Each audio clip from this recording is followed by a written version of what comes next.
Boom, we're alive. And that's a damn good thing. We're happy to be here, ladies and gentlemen. Thank you for joining us today. It is a beautiful Tuesday morning on April the 23rd, approximately 8:35 a.m. at the moment.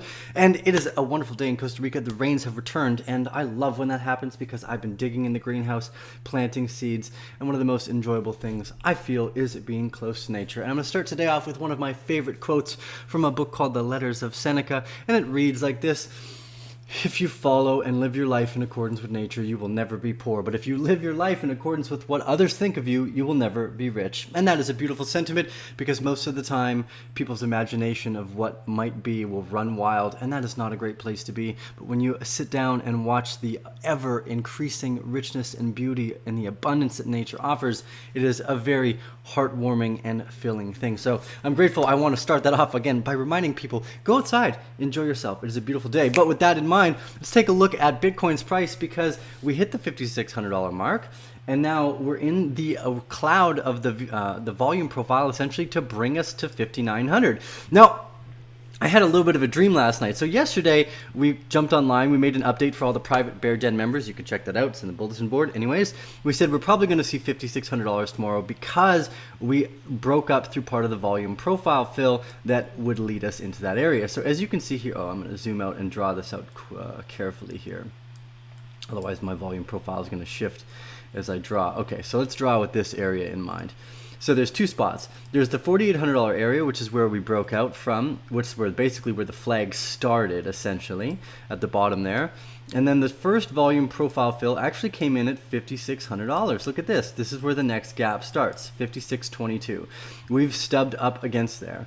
So now, if I'm actually going to drag this little box up a little bit so it's matching the volume profile fill for the next area. So I was pondering last night. I was going through, I suspect that we would hit $5,600. It was on the, let's bring our volume profile back to where it was before. Dang it. Either way, actually, let's just zoom out so we have the full screen so it's not giving me any more trouble. But I was basically reiterating in my own thoughts last night the likelihood that we would go to a much higher number. Now, not much higher, not like, oh, we're going to $1 million. Actually, that's probably true, just not today. We're going to $1 million Bitcoin, but not today.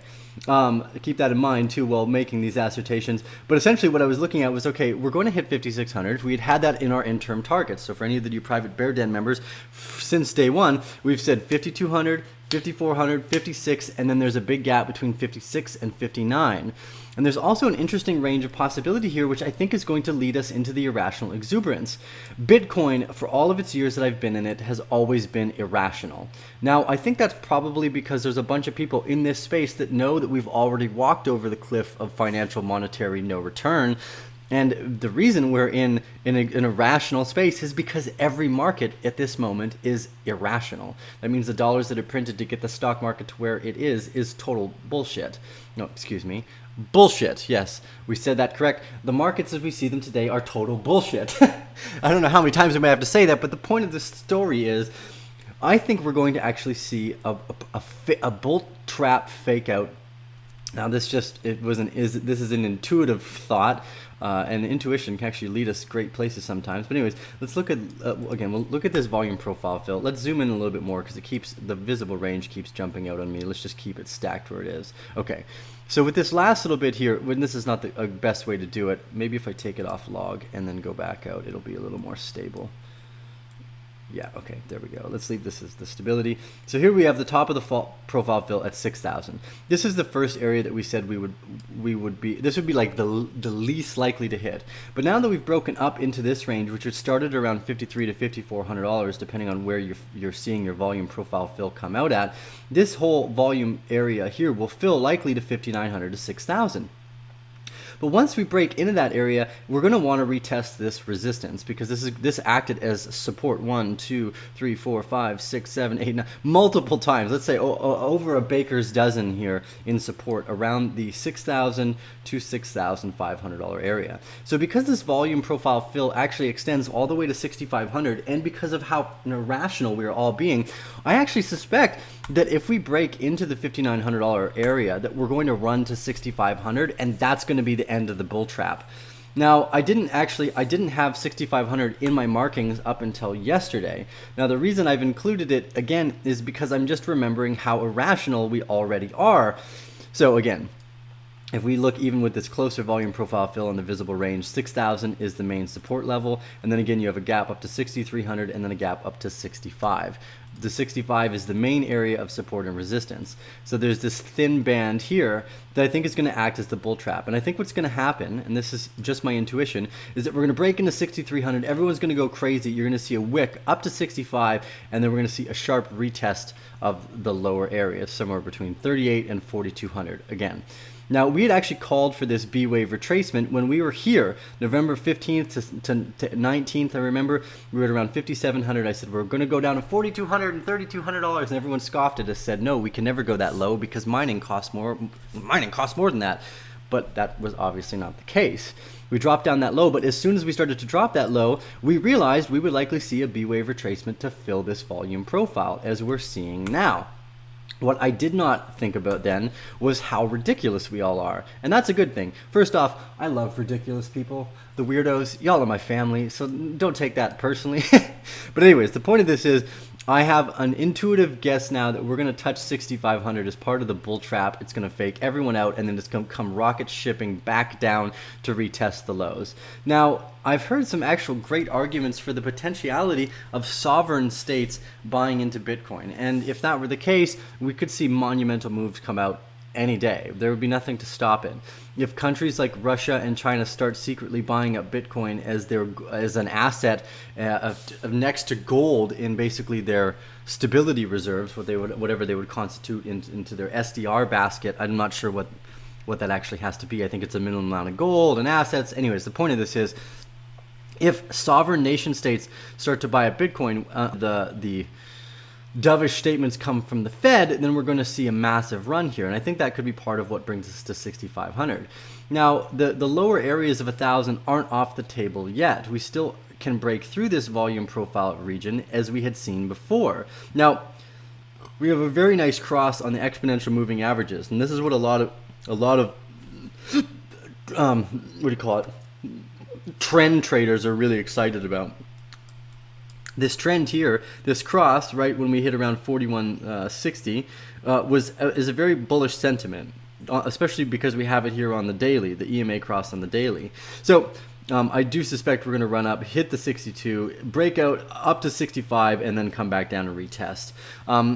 Again, whether or not the lower targets are still in play, we're going to have to make this B-wave retracement and then come back down to finalize. Now, again, in the moments that we're going to go through here in the next few weeks, everyone's going to be doing the same thing. Oh my God, did I miss the bottom? Is this the end of the bear market? It could be over. I think after this big crazy year that we had, we need more cool off time. We need more consolidation, but it's exciting. And that excitement, I think, is going to be what creates the bull trap. Anyways, I don't want to go too much further than that today. It's just basically a Bitcoin recap. It's the same as we did yesterday, but I wanted to add in there the potentiality of the $6,500 top of the B wave, and not to get don't FOMO in necessarily. I think we're going to see the retest of these lower areas, and if not lower, at least the $4,100 area is the retest for this volume gap here. So calm, patience. Again, some people, you can always tell if you're betting too much on any horse, you're probably not playing the game correctly. Again, I want to make this as clear a statement as possible, but I manage a ginger tonic company that does, fairly well. It pays all the employees and builds the company. I don't touch it because to be a profitable business, you have to spend all the money back into the business. It's not like I'm getting paid. I get paid later on down the road. This is one of the things with being an entrepreneur. You want to stick around to the end to really get something out of it.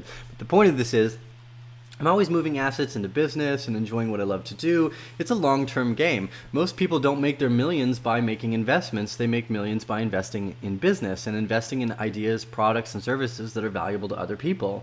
So what I want to constantly reiterate is that now that Bitcoin gives you the power over your own money, that means us as individuals need to recognize the fact that we have power over our own assets. And I think largely what we're doing at the Arcane Bear, the private group, seems to be is that this is an understanding of how to manage your assets in something that no one's ever taught us. You know, the idea that you can open offshore bank accounts and move outside of the United States or Canada and pay less taxes and play these kind of abstract games wasn't in the regular purview of most people, but this is where we sit now. We live in a mobile digital age, and you can, you know, move or transition or become residents of different countries that give you all these potential business avenues for lower taxes. I mean, here in Costa Rica, I pay 1% on taxes for everything that I do here. It's hardly anything. It's nothing really. So property taxes are cheaper here. So I think what we're trying to do, and what I've noticed a lot of the members are really excited about, isn't just the assets in the crypto space. We all want to know what's coming next for that, but also how to not just hodl. And when we have these big highs, shuffle things around so that you have more access to the business or to property or to investing. Maybe you want to take your family for a trip, or there's medical bills that need to be paid for. Maybe you have debt. Moving profits into areas of your life so you can round out your portfolio is extremely important, and from what I've heard from all of you guys, that's one of the big parts of this story. So for the Private Bear Den members, just get excited. Our newsletter will be out in a few days. We're going over the rough draft copies now. Should be piecing it all together. Also, chapter 2 of the trading fundamentals will be coming out as well in the next few days, so get excited about that. We're going to do a giveaway for a few shirts, so any of you that have signed up for the Private Bear Den already, we're just going to do random draws. We're just going to grab a few names from the lists, basically, and you guys will receive an email from us, so keep an eye on your inbox for all of you that are going to win t-shirts, and we'll also do some live giveaways for all of you that are not part of the Private Bear Den as well. But first things first, let's get the Private Bear Den members taken care of. Steve with the Arcane Bear, smash the thumbs up if you like this content. Keep an eye out, because it looks like we're going to be testing $62,000 to $6,000 here in the next maybe even few days. This is Tio with the Arcane Bear. Thank you all for joining us. I really, really appreciate the support, and I'm looking forward to seeing you guys all somewhere again in person, hopefully, because this is what it is about. We're going to build more community endeavors and efforts together. Thank you guys all for joining us, and we'll see you on the other side. Bye.